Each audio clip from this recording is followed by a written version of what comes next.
Dear friends, probably almost each of us has tried various fast food dishes at least a couple of times in our lives. Some discovered this cuisine with delicious French fries, some with a delicious cheeseburger, and others with a juicy hamburger and tender wings. Of course, the main advantage of all these dishes is the speed of their preparation and consumption. Few people know that the fast food industry appeared as much as 100 years ago in America.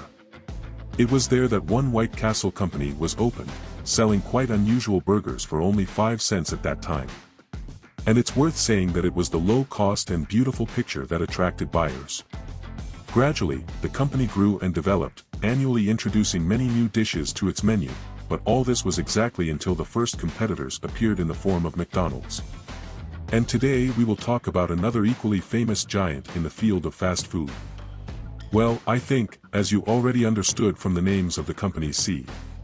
What is it worth noting that KFC is one of the oldest fast food restaurant chains in the USA, famous primarily for its incredibly delicious fried chicken. And believe me, the story of its creation is no less crazy, because its founder, Colonel Harlan Sanders, was able to become a millionaire only at the age of 70. Amazing, isn't it? Fate was always favorable to him and sometimes presented decent steps.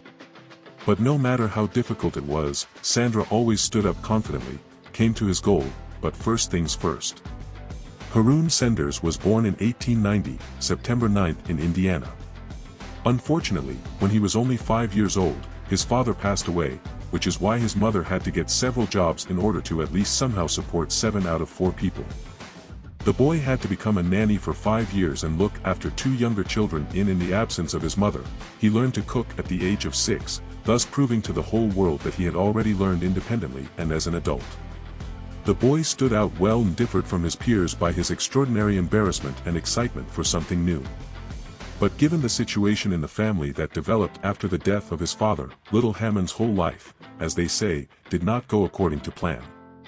He was expelled from school in 1902 in the 7th grade.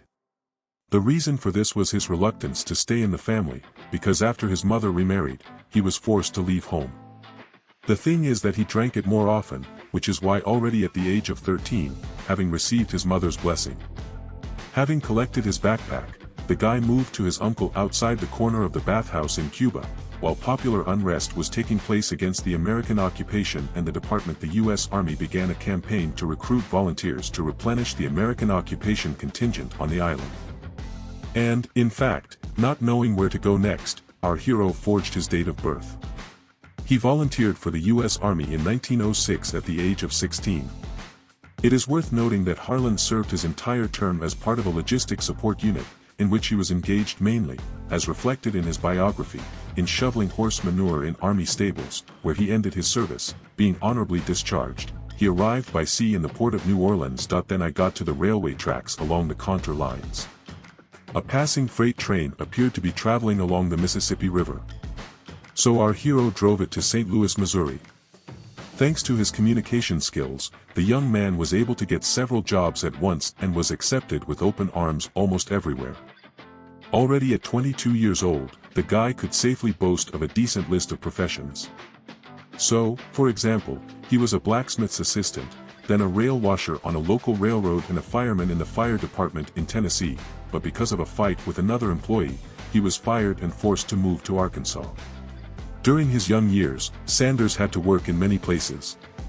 On a ship, as an insurance agent, as a farmer, and even as a miner, but all this time the thought of starting his own business did not leave him, and therefore he saved money, and only by 1930, when he himself was 40 years old, he still managed to rent a small gas station from a company located on Highway 25, but he rented it for a reason. Even then, he understood what he would do. A little earlier, Sanders had the brilliant idea of renting and converting the station into snack bar. So, on his own, he furnished the Bedouins' premises with 6 tables and a mini kitchen in the corner. I built a mini kitchen in the corner. The snack menu included steaks and country ham, which quickly became a success. Among the passing motorists, Sanders clearly understood that he was making a door. For several kilometers of the road there was not a single place for a snack, so our hero decided to act. It was the simplest and most primitive snack bar, which is used today even in our country, but it was where it all started. Things were going well and, having saved up a little money, in 1934 the man acquired another larger bus station. There, Sanders is introducing a completely new menu, which now includes only fried chicken dishes. He practically prepared all the food himself and according to his own taste. It is worth saying that people quickly appreciated his culinary talent. So the establishment very quickly acquired regular customers and business only went uphill. But this situation did not entirely suit him, since he wanted to create something that did not yet exist. In the USA, Sharon was a very ambitious and by that time already middle-aged man. But even at this age, the man decides to undergo his Point 1 training at a hotel management school. The results of the training were not long in coming. Sanders was full of new ideas and ambitions. He easily improved the existing drive-through and snack bars and completely changed their menu. And to say that this was such a winning decision that literally a week later rumors about the most delicious chicken from Kentucky spread to several states, the line at the Sanders Diner reached several kilometers. Amazing, isn't it? Already in 1936, the man received his first honorary title of Colonel of Kentucky from Governor Reuben Lafon, who often came to visit Sanders, in honor of which the entrepreneur expanded the diner in a couple of weeks. Up to 142 seats, making it the most popular place for entire districts. In the same year, the entrepreneur bought one of the roadside motels. Give it a name, a courtyard and a Sanders Cafe. We often wonder why everything is so delicious in C, but we don't think about how to prepare this or that dish. Initially, most of the dishes in the Andres Diner were prepared in ordinary iron frying pans. Typically this cooking took at least 35 minutes. Of course, this did not suit the entrepreneur, because he worked for time and quality is known to everyone. By that time, deep frying was not suitable at all. The man was convinced that deep frying his chicken would become dry and hard, and a solution was later found in 1939. He decided to use pressure cookers to cook chicken. Yes, they were originally intended for cooking vegetables, but this nuance did not bother Sanders one bit. The new cooking method significantly reduces the cooking time and does not spoil the taste of his dishes at all, because in each of them the entrepreneur used his famous recipe for a mixture of 11 herbs. And even now it is not known what is included in its composition, but Sanders himself revealed only 2 components. Oddly enough, salt and pepper, saying that all the other ingredients are on the shelf of every housewife. So, thanks to his unusual cooking methods, in 1950, Governor Lawrence Lady again awarded Harold Sanders the title of Kentucky Colonel. After which the man thought deeply about his image. It was at this moment that Sanders began to appear in public in a white suit with a tie around his neck, grew a beard and began to introduce himself as a colonel. Initially, this image was perceived by others as a joke, but after some time, Sanders' style began to be taken seriously, and many even began to imitate him. He did not wear anything else in public places. During the last 20 years of his life, alternating between a warm woolen suit in winter and a light cotton suit in summer.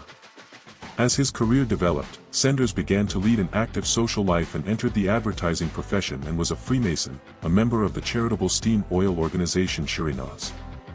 And everything would have been fine by that time. Harlan had already earned a lot of money, but at the same time he was still a local player in his market, just a person who has 2 establishments.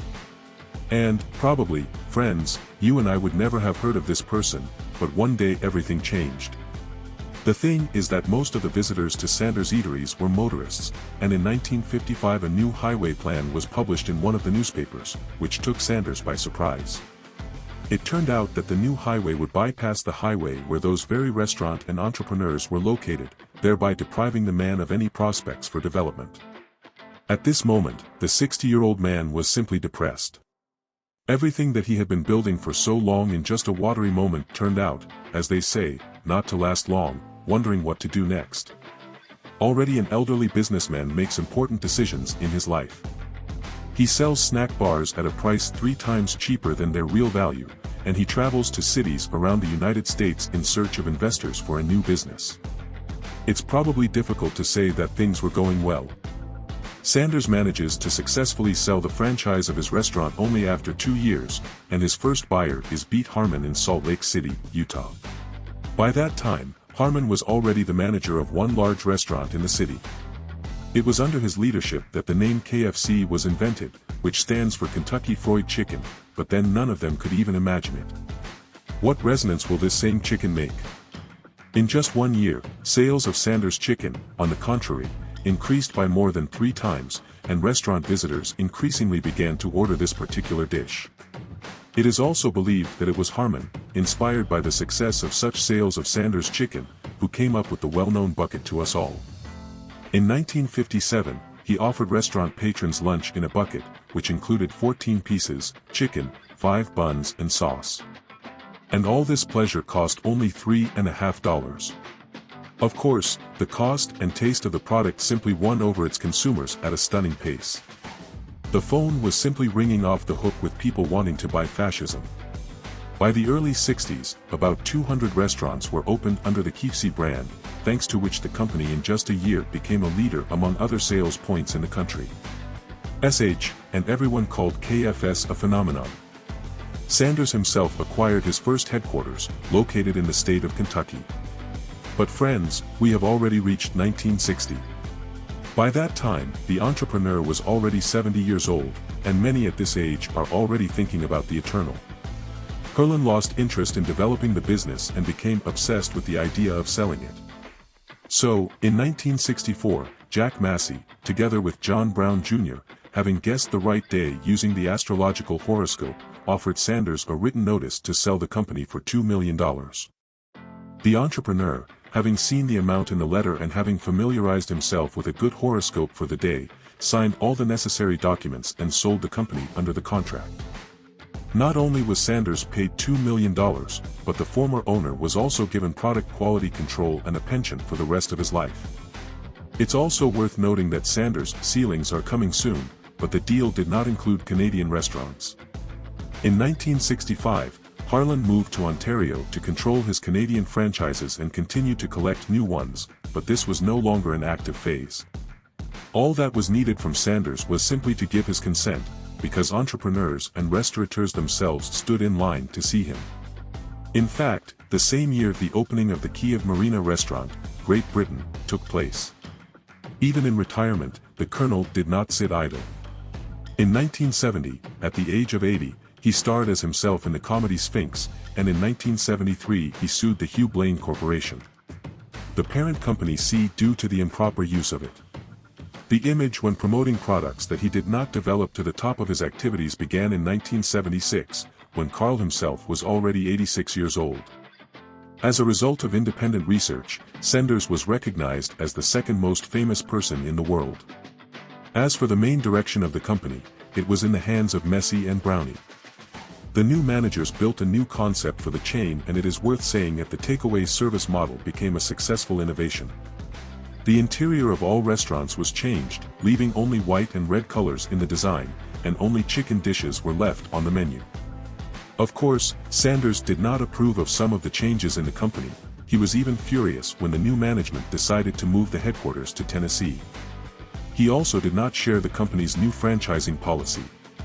The whole situation got so heated that Sanders reported her dissatisfaction to the Washington Post. As a result, most of the company's management convinced Sanders that the new management policy was more effective, translating financial documents for several quarters into evidence. The entrepreneur was able to retain shares worth $1.5 million, but no longer took an active part in the work of the company, or almost accepted, because be that as it may, the history of Kiev is famous for a huge number of scandals and litigation. By the end of the 60s, the total number of outlets crossed the line.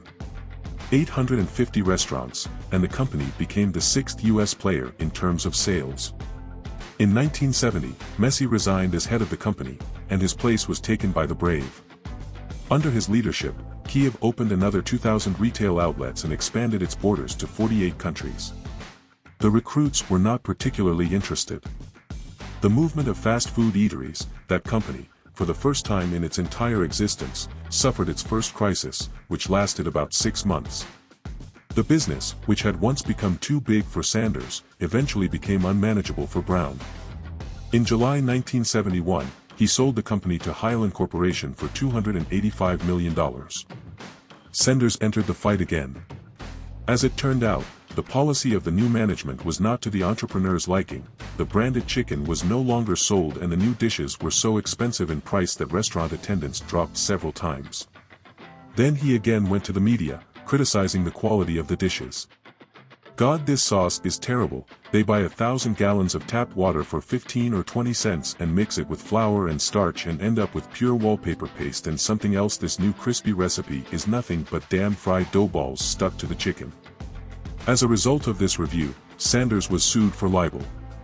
He, in turn, tried to sue Haylin for $122 million, and also demanded compensation for the inappropriate use of his personal image as an advertisement.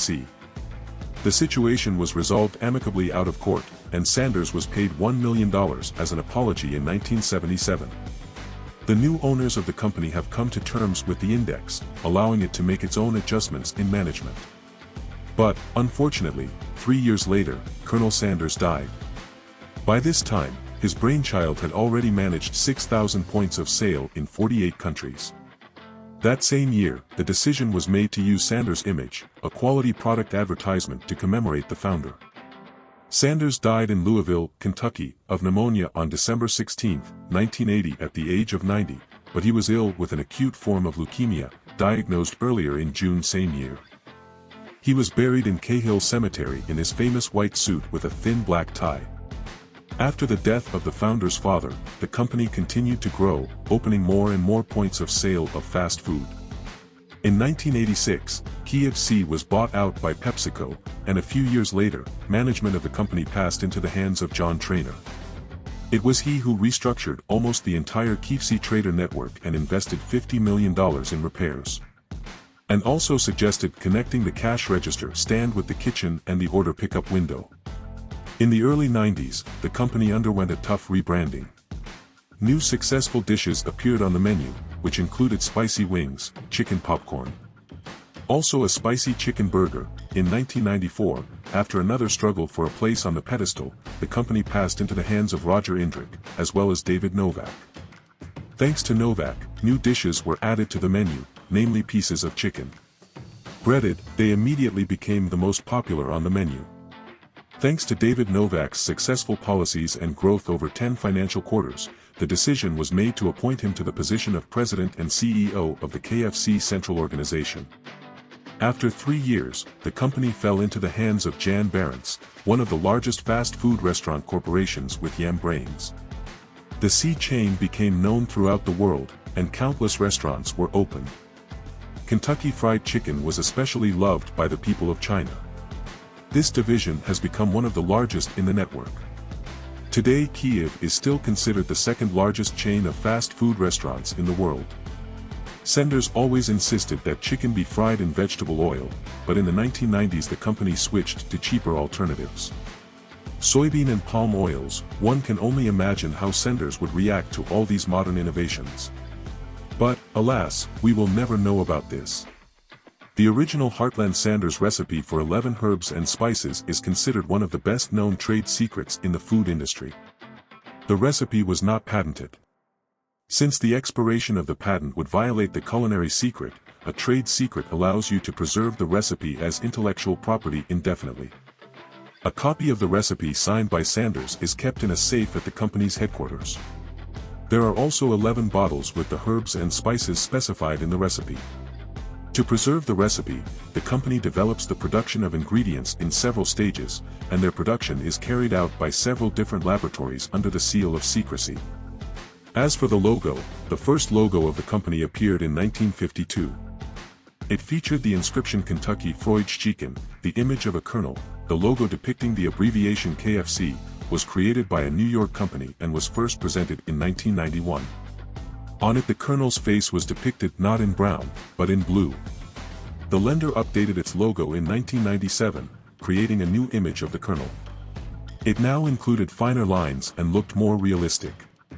In 2006, the logo was reinterpreted by the San Francisco-based socialist colonel's white suit, which was changed to apron colors and the overall look became more defined. According to Greg Derrick, president of Kiev in the USA, the change communicates to consumers the reality of Colonel Sanders and the fact that he was a simple chef. At the moment, the company employs about 30,000 employees, and profits are growing every year. But still not as good as it seems, even despite great and visible success. The company has big problems with green writing. In addition, every year in our world the number of people who prefer fried food decreases. People have become more conscious of their health and nutrition, and therefore are not eager to visit food courts where they can buy something from KFC. Yes, and Colonel Sanders on the logo. Not known at all to most of the younger generation, but be that as it may, friends, okay, all this is the second largest chain in the world after McDonald's with an annual income of over $30 billion. And what is most important in this story is the understanding that everything big begins with small things and begins with the same simple people as you and me.